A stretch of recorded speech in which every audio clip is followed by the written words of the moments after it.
नमस्कार विद्यार्थी मित्रांनो, स्टडी फ्लो कोर्सेस मध्ये आपलं पुन्हा एकदा सर्वांचं स्वागत आहे.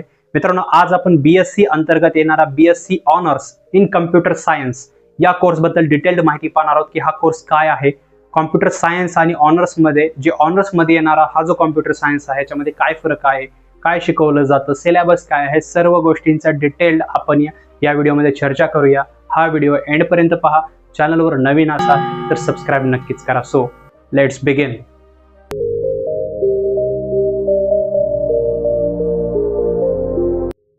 तर हा कोर्स काय आहे हे शॉर्ट मध्ये पाहूया. तर ह्याच्यामध्ये basis, design and use of computers म्हणजे सर्व काही गोष्टी ज्या कॉम्प्युटर रिलेटेड आहेत या डीपली या गोष्टींचा जो अभ्यास आहे तो या कोर्समध्ये शिकवला जातो. हा व्हिडिओ जर तुम्ही एंड पर्यंत पाहत राहाल तर सिलेबस, सेमिस्टर वाईज कोणकोणता आहे, कालावधी काय किंवा याच्यामध्ये जे जॉब्स आहेत त्याच्यावर तुम्हाला क्लिअरन्स लागून जाईल की हा जो ऑनर्स कोर्स जो स्पेसिकली यावर फोकस्ड आहे कम्प्युटर क्षेत्रावर तो नेमका कसा वर्क करतो. आणि याचा जो कालावधी आहे तो तुम्हाला 3 वर्षाचा पाहायला मिळतो.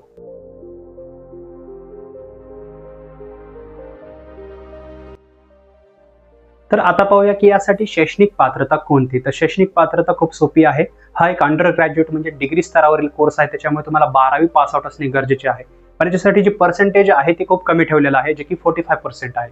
म्हणजे जर तुम्ही 12वीला 45% ऑल ओव्हर मार्क जरी घेतले असतील, सर्व विषय पास आउट असेल तर इझिली तुम्ही या जे कोर्स आहे यासाठी ऍडमिशन जे आहे ते मिळू शकता. मी याच्यासाठी खूप चेकआउट केलं वेगवेगळ्या कॉलेजेसमध्ये. तर काही कॉलेजेसमध्ये एंट्रन्स एक्झाम आहेत, पण मोस्ट ऑफ कॉलेजेसमध्ये विदाऊट एंट्रन्स एक्झाम तुम्हाला तुमच्या मार्कच्या बेसिसवर जे आहे ते ऍडमिशन मिळून जाते. पण जिथे एंट्रन्स एक्झाम असते ती एंट्रन्स एक्झाम तुम्हाला द्यावी लागते, ती पास आउट होऊन मेरिटमध्ये यावं लागतं आणि तुम्हाला जे ऍडमिशन आहे ते इझिली मिळून जातं.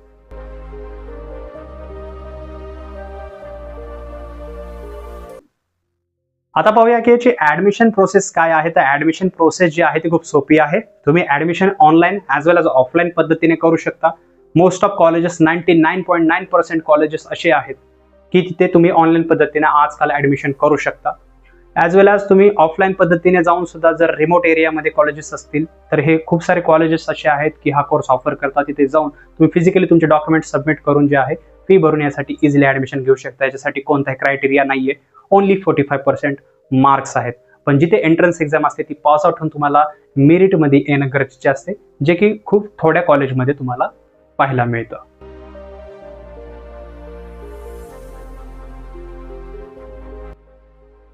तर याचा कालावधी आपण पाहूया. तर याचा कालावधी ॲज अ सेड बिफोर 3 वर्षाचा पाहायला मिळतो. 3 वर्ष हा फुल टाइम कोर्स अवेलेबल आहे. असे खूप सारे बीएससी मध्ये कोर्सेस जे पार्ट टाइम मध्ये अवेलेबल असतात, डिस्टन्स मध्ये असतात. तुम्ही डिस्टन्स मध्ये ते कोर्स कम्प्लीट करू शकता. पण हा कोर्स फुल टाइम मध्येच अवेलेबल आहे. तुम्हाला फिजिकली कॉलेजमध्ये जावं लागेल.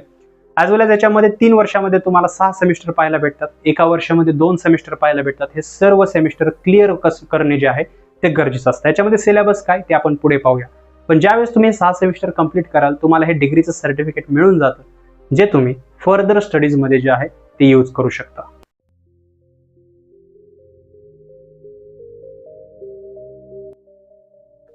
आपण याचा कालावधी पाहिला आणि याच्यामध्ये सेमिस्टरची संख्या पण पाहिली की 6 सेमिस्टर आहेत. आता या सेमिस्टरमध्ये तुम्हाला कोणत्या विषयांचा अभ्यास करण्यासाठी मिळतो, तर जसं तुम्ही स्क्रीनवर पाहू शकता यामध्ये तुम्हाला programming, fundamentals using of C++, त्याचबरोबर computer system architecture lab, generic elective, data structure lab, computer networks, skill enhancement courses as well as generic elective, त्याचबरोबर database management, internet technology lab, theory of computation as well as computer graphics, अशा वेगवेगळ्या computer related जे subject आहेत त्याचा अभ्यास करायला मिळतो. आता प्रत्येक सेमिस्टरमध्ये तुम्हाला वेगवेगळे विषय असतात, ते पास आउट होणे गरजेचे आहे. पण कोणत्या सेमिस्टरमध्ये कोणते विषय आहेत हे जर तुम्हाला रीड करायचं असेल तर डिस्क्रिप्शनमध्ये मी लिंक दिलेली आहे, तिथे क्लिक करून याचा पूर्ण जो सिलेबस आहे ॲज वेल एज महाराष्ट्रामध्ये कोणकोणते कॉलेजेस आहेत ते सुद्धा रीड करू शकता. जसं पुण्यामध्ये कॉलेजेस आहेत, सेंट झेवियर कोलकाता, जसं महाराष्ट्राच्या बाहेरही कॉलेज अवेलेबल आहेत. As well age Christ university आहे, साऊथमध्ये अवेलेबल आहे.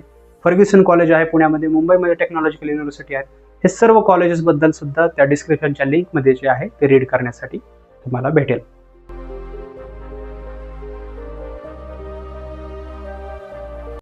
तर आता पाहूया की हा कोर्स केल्यानंतर पुढील संधी काय. तर हा कोर्स केल्यानंतर तुम्ही कॉम्प्युटर अनालिसिस, त्याचबरोबर कॉम्प्युटर सायंटिस्ट, ॲज वेल ॲज लेक्चरर किंवा टीचर, प्रोफेसर अशा वेगवेगळे जे जॉब्स असतात प्रायव्हेट सेक्टरला, अशा ठिकाणी इझिली जॉब जे आहे ते मिळवू शकता.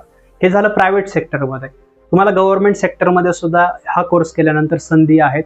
जसं की प्रोफेसर बनण्यासाठी जागा निघतात, तर तुम्हाला त्याच्यावर लक्ष ठेवावे लागते, तुम्हाला अभ्यास करावा लागतं. हे सर्व काही तुमच्या स्किल्सवर, तुमच्या माइंडसेटवर, तुमच्या डेडिकेशनवर डिपेंड आहे. असं नाही की डिग्री तुम्ही पास आउट केली तुम्हाला गव्हर्नमेंट जॉब मिळू शकते, त्यासाठी प्रिपरेशन गरजेचं आहे.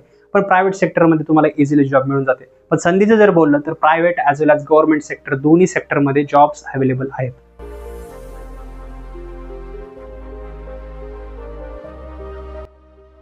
तर बघूया की हा कोर्स का आणि कोणी निवडायला पाहिजे, कोणत्या विद्यार्थ्यांनी हा कोर्स निवडला पाहिजे. तर बघा, जर तुम्हाला सायन्समध्ये कोर्स निवडायचा आहे किंवा तुमच्या पॅरेंट्सनी सांगितलेलं आहे की सायन्स अंडरच तुला एक डिग्री कंप्लीट करायची आहे, पण तुम्हाला कॉम्प्युटरचंही तुम्हाला आवड आहे, तर असं एक बेस्ट कॉम्बिनेशन आहे या कोर्सबद्दल.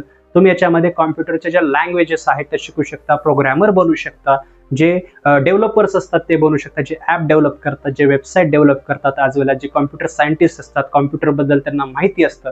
तर अशा गोष्टींचा अभ्यास तुम्ही याच्यामध्ये करू शकता.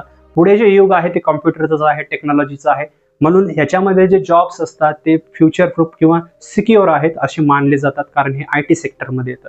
तर तुम्हाला अशी आवड असेल तर तुम्ही बिनधास्त न विचार करता असा कोर्स जो आहे तो निवडला पाहिजे. फर्दर स्टडीज तुम्ही MSc करू शकता, हायर स्टडीजमध्येही जाऊ शकता, त्याही अपॉर्च्युनिटीज हा कोर्स जो आहे तो प्रोव्हाइड करतो. तर मित्रांनो, तुम्हाला जर हा व्हिडिओ आवडला असेल तर लाईक करा. याच्याबद्दल काही प्रश्न असतील तर डिस्क्रिप्शन लिंक दिलेली आहे इंस्टाग्रामची, तिथे आम्हाला विचारू शकता. ॲज वेल ॲज याच्याबद्दल रीड करायचं असेल डिटेलमध्ये तर डिस्क्रिप्शनमध्येच मी पहिली लिंक दिलेली आहे, फर्स्ट लिंक आहे, तर तिथं क्लिक करून तुम्ही या कोर्सबद्दल डिटेल्ड माहिती वाचू शकता, जी की आम्ही तिथं प्रोव्हाइड केली आहे. ॲज वेल ॲज तुमचा फीडबॅक कॉमेंट सेक्शनमध्ये सांगू शकता. तर मित्रांनो, हा व्हिडिओ पाहिल्याबद्दल धन्यवाद.